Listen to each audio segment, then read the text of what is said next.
أعوذ بالله من الشيطان الرجيم. بسم الله الرحمن الرحيم. إذا زلزلت الأرض زلزالها وأخرجت الأرض أثقالها وقال الإنسان ما لها يومئذ تحدث أخبارها بأن ربك أوحى لها يومئذ يصدر الناس أشتاتا ليروا أعمالهم فمن يعمل مثقال ذرة خيرا يره ومن يعمل مثقال ذرة شرا يره. Translation. In the name of Allah, the Compassionate, the Merciful.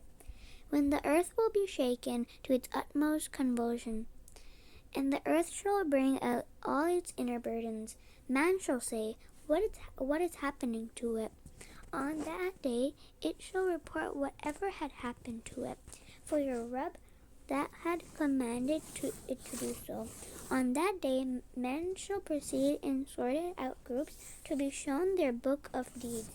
Then whoever has done an atom's weight of good shall see it there, and whoever has done an atom weight of evil shall see it there.